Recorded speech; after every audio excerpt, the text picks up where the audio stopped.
Evangelho como me foi revelado por Maria Valtorta, capítulo 297.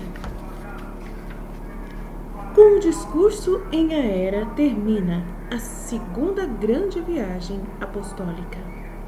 Valtorta descreve a visão do dia 7 de outubro de 1945.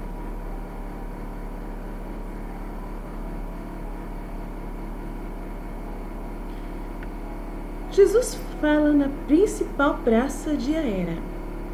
E eu não estou a falar-vos como já falei em outros lugares, das primeiras e indispensáveis coisas que se devem saber ou fazer, para que possais salvar-vos. Vós as sabeis e muito bem por obra de Timoneu, sábio sinagogo da lei antiga, e agora sapientíssimo, porque renova a luz da nova lei. Mas eu quero que estejam preparados contra um perigo que no estado de espírito em que vos achais não estáis podendo enxergar. É o perigo de serdes desviados por meio de pressões e insinuações, para afastar-vos dessa fé que agora tendes em mim. Agora eu vou deixar-vos Timoneu por algum tempo, e com os outros ele vos explicará as palavras do livro, a luz nova da minha verdade, que ele abraçou. Mas antes de deixar-vos, depois de ter perscrutado os vossos corações e ter visto que eles são sinceros em seu amor, cheios de boa vontade e humildade, eu quero comentar convosco um ponto do quarto livro dos reis. Quando Ezequias, rei de Judá, foi atacado por Senaqueribe, foram a ele para amedrontá-lo os três grandes do rei inimigo, para aterrorizá-lo com alianças desfeitas e potências que o circundavam. E as palavras prementes daqueles enviados, Eliaquim, Sobna e José, responderam: fala-nos de novo, que o povo não compreenda. E diziam assim, a fim de que não acontecesse que o povo aterrorizado pedisse a paz. Mas os enviados de Senaqueribe queriam isso mesmo, e em alta voz disseram, falando em hebraico e bem claro: que Ezequias não vos engane, fazei conosco o que é bom para vós, e entregai-vos. Assim, cada um poderá comer uvas da sua vinha e figos de suas figueiras, e bebereis das águas de vossas cisternas, enquanto não viermos transportar-vos para uma terra parecida com a vossa para uma terra fecunda, que produz um bom vinho, uma terra onde há abundância de pão e de uvas, uma terra de oliveiras, de azeite e de mel, onde vós vivereis e não morrereis de fome. E está escrito no livro. O povo não respondeu, porque havia recebido ordem do rei para não responder. Aí está. Eu também, por piedade para com as vossas almas, assediadas por forças ainda mais ferozes do que as de Senaqueribe, que podia matar os corpos, mas não podia atacar os espíritos. Enquanto que a vós é aos vossos espíritos que se move guerra por um exército inimigo, capitaneado pelo mais feroz e cruel déspota que existe entre as criaturas.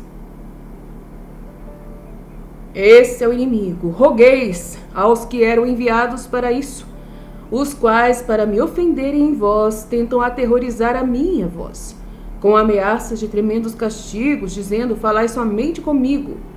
Mas deixai em paz as almas que estão nascendo agora para a luz. Atormentai-me, torturai-me, acusai-me, somente a mim, matai-me, mas não vos encarniceis contra os filhinhos da luz. Eles são débeis ainda. Um dia sim serão fortes, mas por enquanto são débeis. Não vos enfureçais contra eles. Não vos enfureçais contra a liberdade que hão de ter os espíritos, para escolherem o caminho que querem. Não vos enfureçais contra o direito de Deus de chamar a si a estes que o procuram com simplicidade e amor. Mas quando irá acontecer que alguém que odeia ceda às orações daquele que lhe odeia? Pode por acaso alguém que está tomado pelo ódio conhecer o amor? Não pode. Por isso, ainda com maior dureza e sempre com mais dureza virão dizer-vos: que não vos seduza o Cristo, vinde conosco e tereis o bem. E vos dirão: ai de vós, se o seguirdes, sereis perseguidos. E irão em vosso encalço, com uma fingida bondade para convosco. Salvai, salvai as vossas almas. Ele é um Satanás que virá contra mim. Ele vos dirão muitas coisas de mim. Tentarão convencer-vos vocês de que eu estou errado e serão tantos capazes de convencer-vos a abandonar a luz. Eu vos digo aos tentadores, respondei somente com silêncio. Quando então a força do Senhor tiver descido aos corações dos fiéis de Jesus Cristo, o Espírito Santo, do Messias e Salvador, então podereis falar, porque já não sois vós, mas o próprio Espírito de Deus que falará em vossos lábios. E os vossos espíritos já serão adultos na graça, fortes e invencíveis na fé. Sede perseverantes, não vos peço mais do que isso. Recordai-vos de que Deus não pode consentir nos sortilégios de algum inimigo seu. Os vossos doentes, os que tiveram conforto e paz para o seu espírito, que falem sempre entre vós, apenas com a sua presença de quem é aquele que veio entre vós para dizer: perseverai no meu amor e na minha doutrina, e tereis o reino dos céus. As minhas obras falam ainda mais do que minhas palavras. E por mais que seja perfeita a felicidade saber crer sem ter necessidade de provas, eu vos permiti ver os prodígios de Deus, os milagres que aqui realizamos, a fim de ficardes fortificados na fé. Respondei ao vosso cérebro, tentado pelos inimigos da luz, com as palavras do vosso espírito. Eu creio porque vi a Deus em suas obras milagrosas.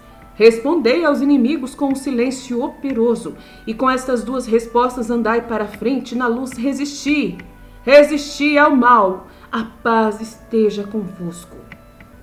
E se despede deles, andando para fora da praça. Nossa, por que falastes a eles tão pouco, Senhor?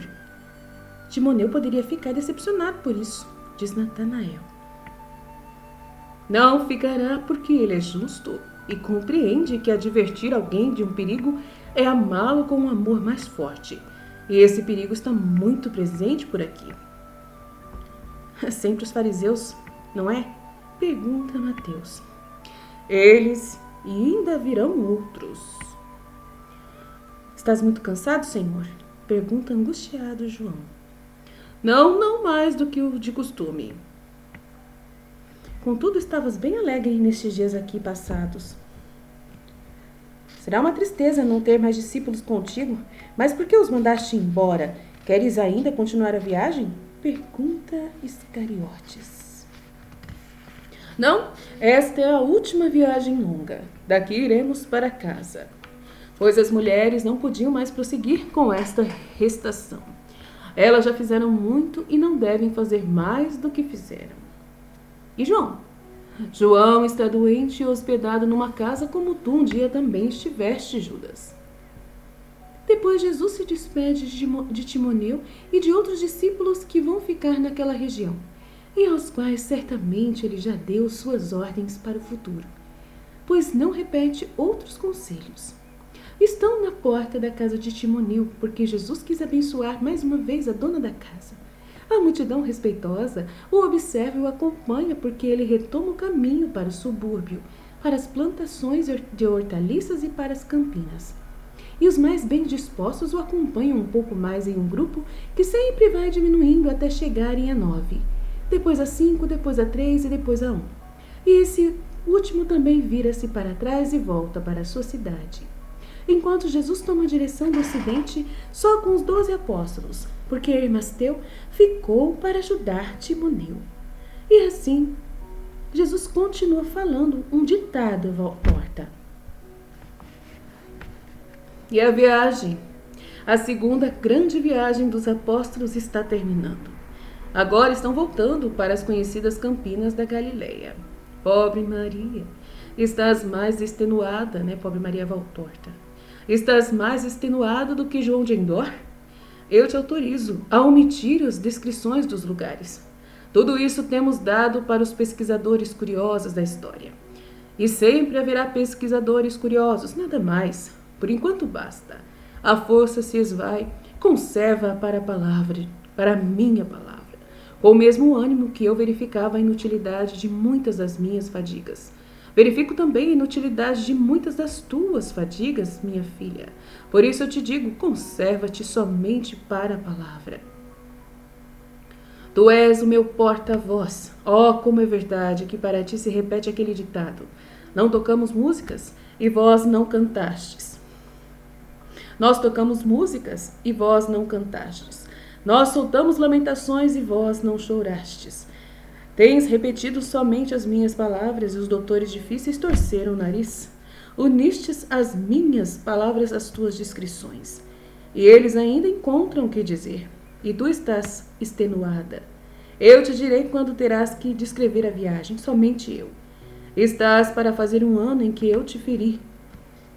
Não queres, antes que o ano se complete, repousar de novo no meu coração?